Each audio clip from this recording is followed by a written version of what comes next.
All right, Brother, 0430, get up, get up, get up. 0430, get up. PT, cutting the respiratory, hands on way, right to the strip. Get up, Porter. After several days at the reception battalion, we all thought arriving at our basic training company would be fun. But we quickly realized our work was just beginning.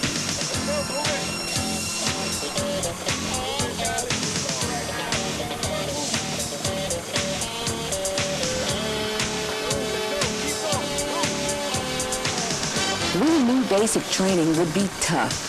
But with the help of our buddies, we knew we could make it through the 8 weeks of training.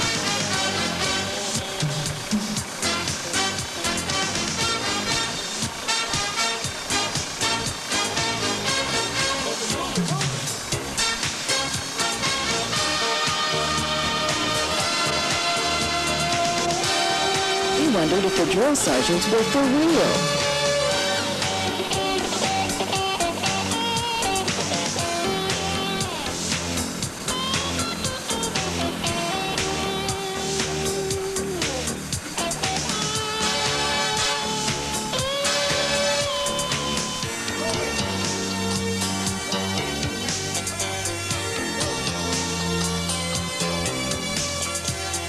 Once we were in the company, there was no question in our minds who was in charge. Our drill sergeants really kept us in line.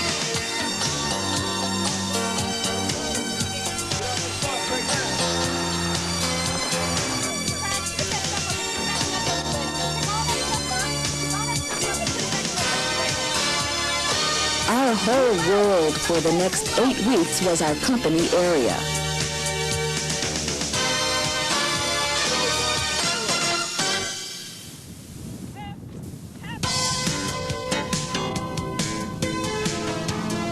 Drill and ceremony was the first step in our Army training.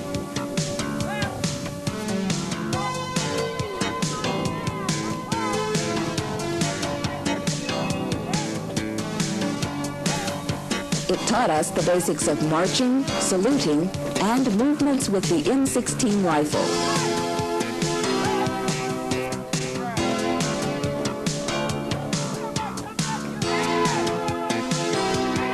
Good thing the rifles were not loaded.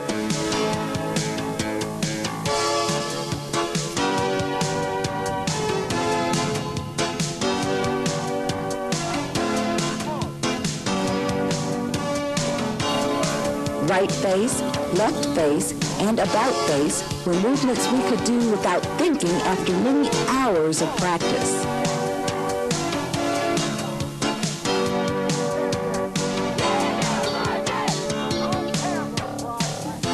Learning the rifle movements was much more difficult than marching.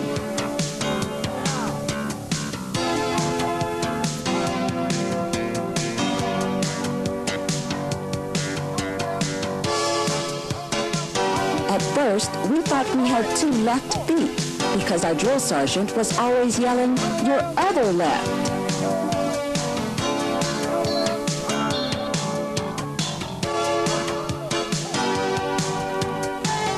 Practiced marching with column right, column left, and counter columns so many times, we thought we would never make a mistake again.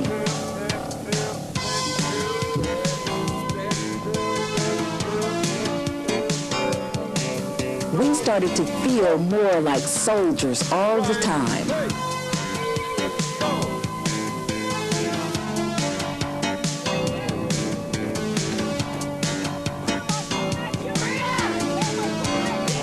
Standing tall and looking good. We ought to be in Hollywood.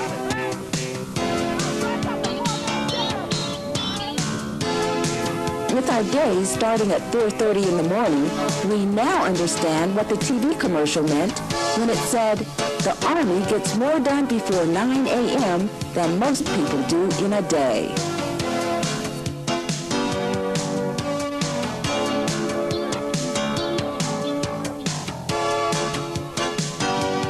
It was exciting for us to be a part of the drill competition to see which platoon marched the best. We just knew our platoon would win.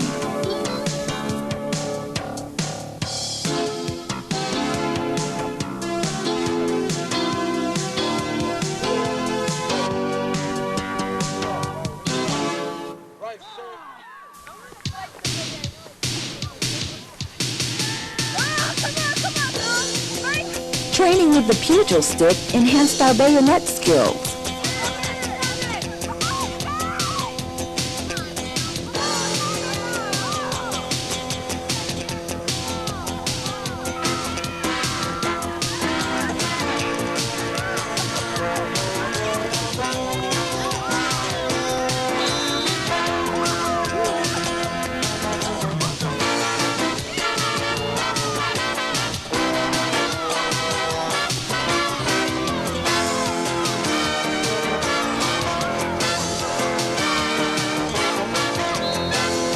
We had to try to stab or hit our opponent, as if we were attacking with a bayonet or a rifle.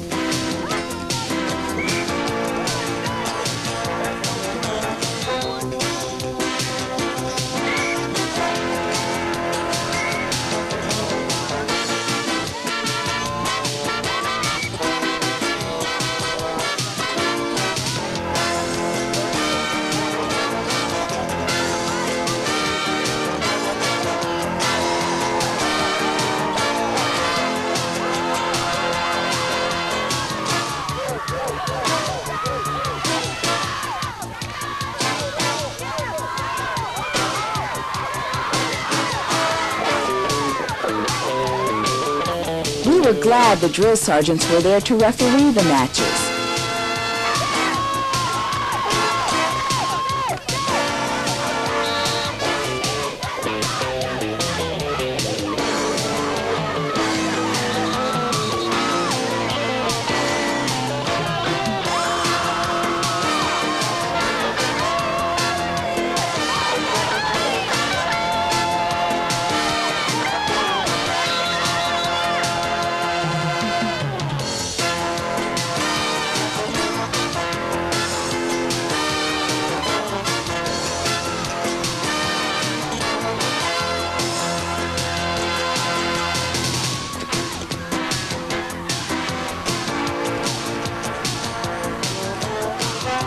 We were not supposed to hold any grudges during the match, but a lot of frustrations were let out at this time.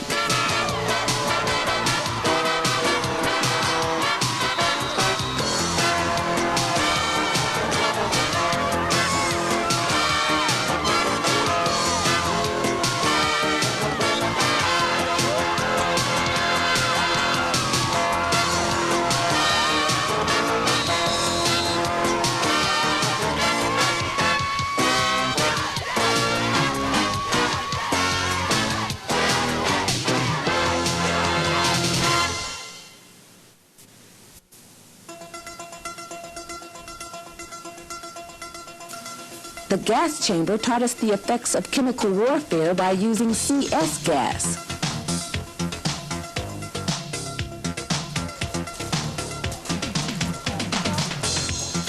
The 2 minutes we had to stay in the chamber with the M17A1 protective mask on seemed more like 2 hours.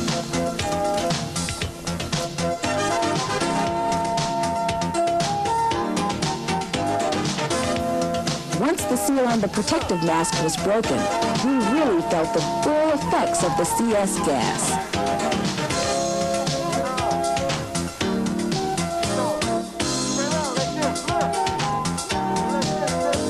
The gas was only supposed to make us cry, but the effects were a lot worse.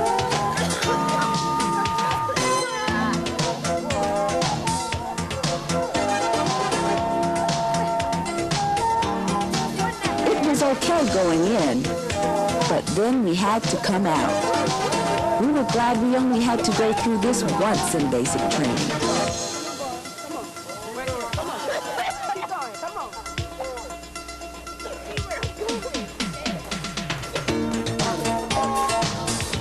It was difficult to clear the gas from the mask, reseal it, then remove the mask and exit the chamber.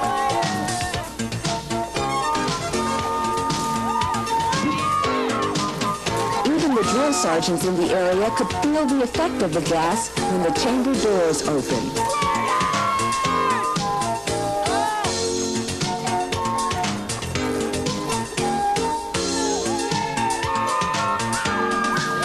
This was one time when we were glad the drill sergeants kept yelling at us. by yelling, "Open your eyes and keep your hands out," helped us recover quicker from the gas. They knew if we rubbed our eyes, they would burn even worse.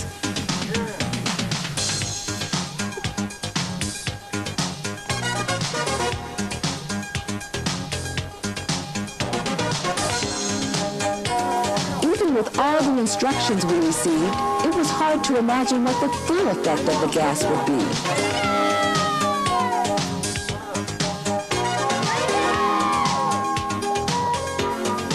The smell of the gas is an odor none of us will ever forget.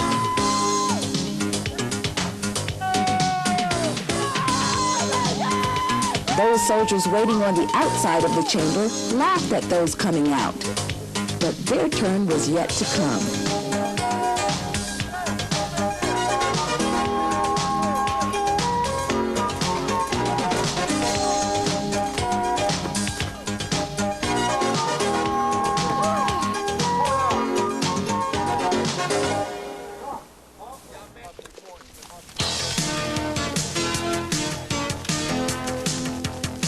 Shooting the M16 rifle in full combat gear was difficult.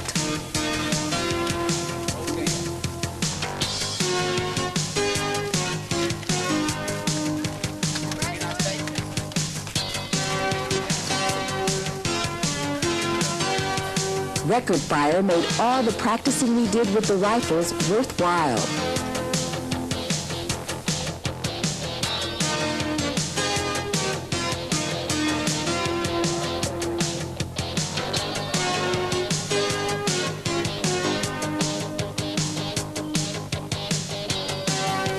I really wanted to be a Hawkeye and hit all 40 targets. To be classified as an expert shooter, we had to hit between 36 and 40 targets. A sharpshooter hits between 30 and 35 targets, and a marksman hits between 23 and 29 targets.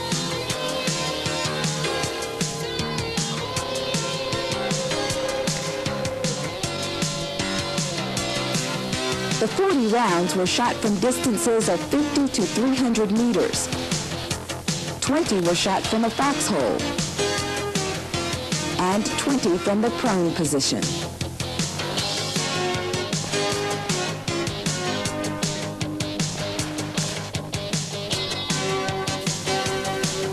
We had to remember, breathe, relax, aim, center mass, then squeeze the trigger.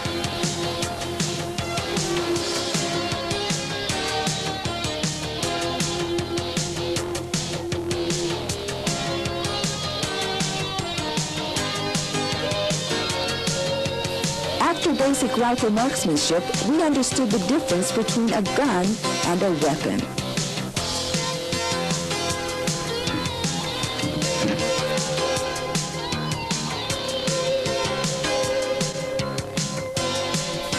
We all hoped our weapons would not jam on qualification day.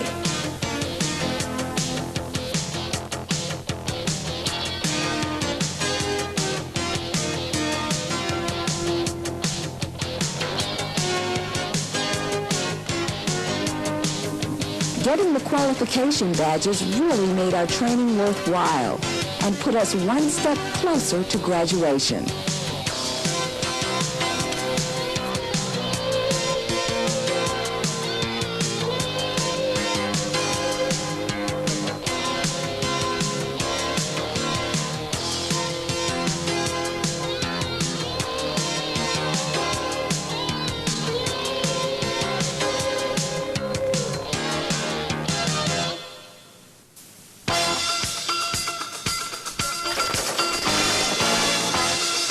At Battalion range, we were taught classes on safety, loading, firing, and cleaning the M60 machine gun, the M203 grenade launcher, and the M72A2 light anti-tank weapon, also called the Law.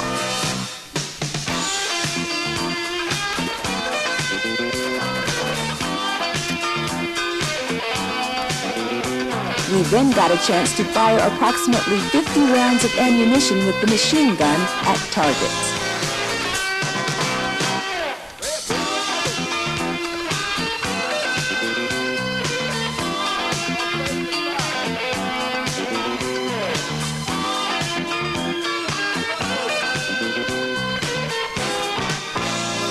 Mastering the M60 would take a lot of practice.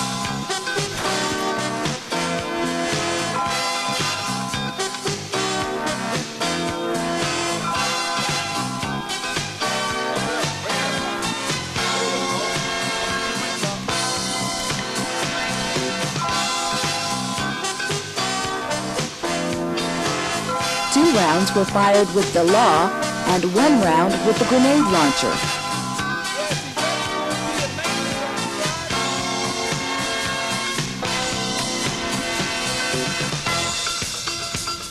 Backblast area all clear seems so complicated to say when all I meant was get out of the way.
The M203 really had a kick. It felt like it would break our shoulders.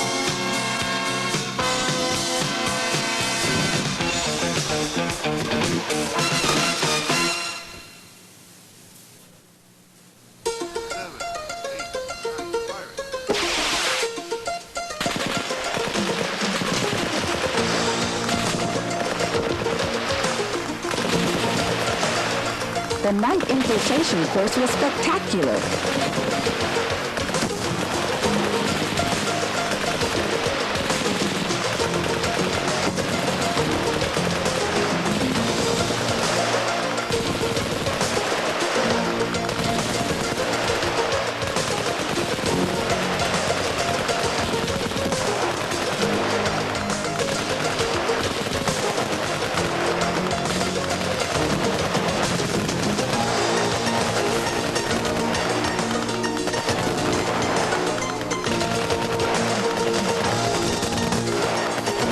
Loud ammunition was going off within 5 feet of us while we maneuvered the 200-meter obstacle course.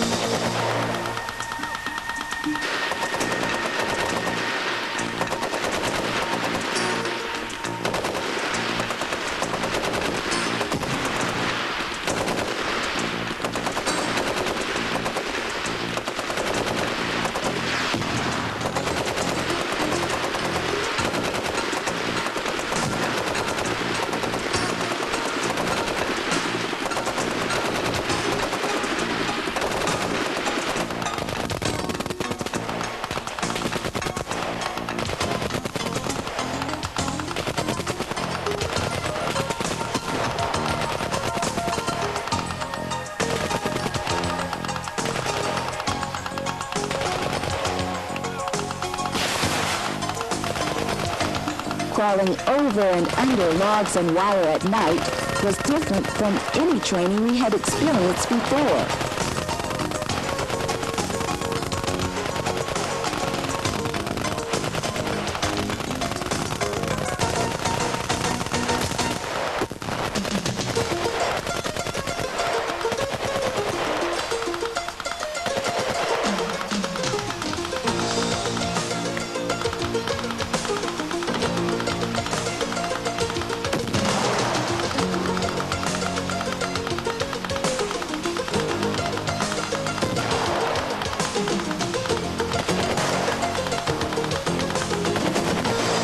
Overhead machine gun fire made us really feel like we were in combat.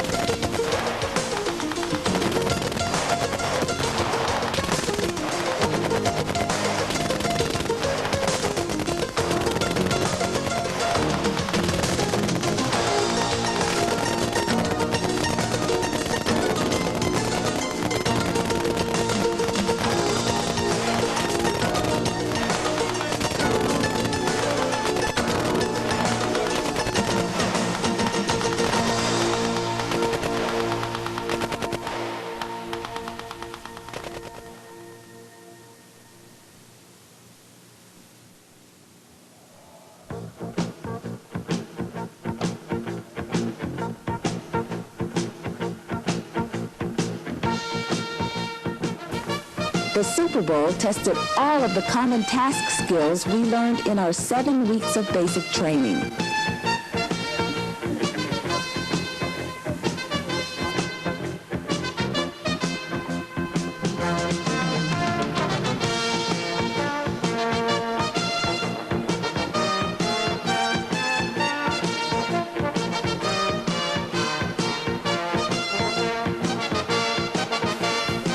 There was a lot of information to remember.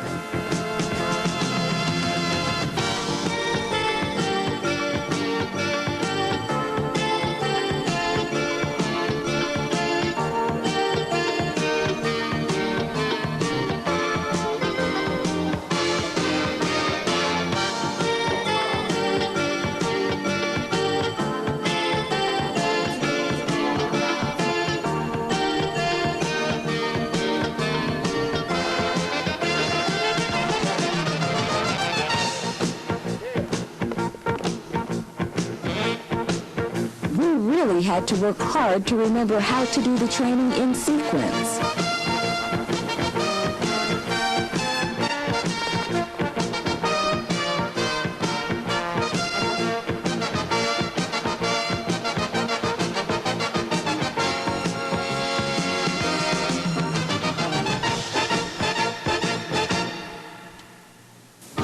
Setting up the Claymore mine made us feel like we were stars in a James Bond movie.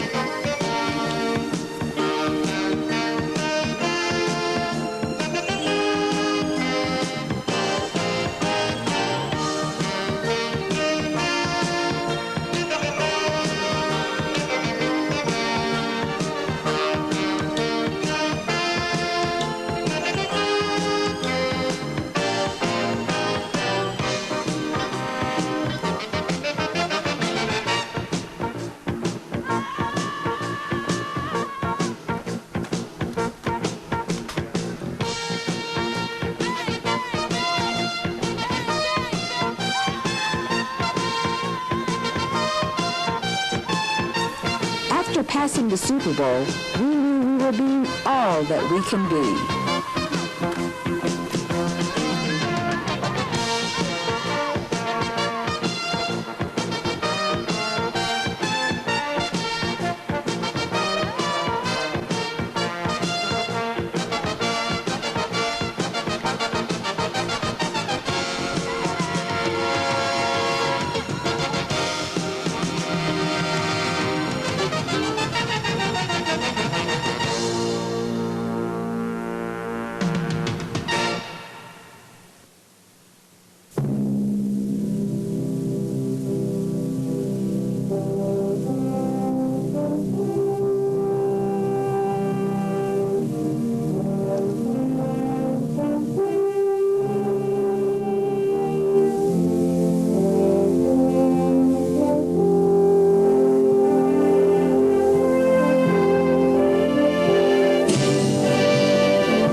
Beloved land, an ideal so noble that it arouses a sense of pride and yet humility, an expression of the ethics of the American man at arms.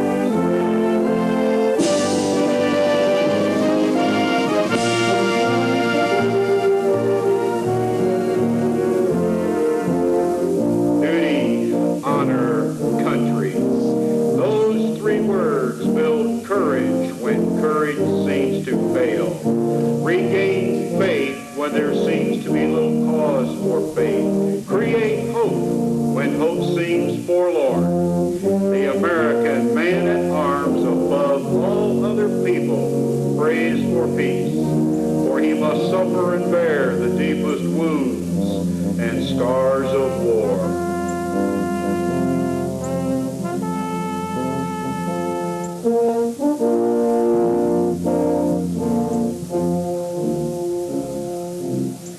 Duty, honor, country. The unbelievers will say they are but words every demagogue, every cynic, and every hypocrite will try to downgrade them to the extent of mockery and ridicule. The code which those words perpetuate embraces the highest moral law and will stand the test of any ethics or philosophy ever published for the uplift of mankind.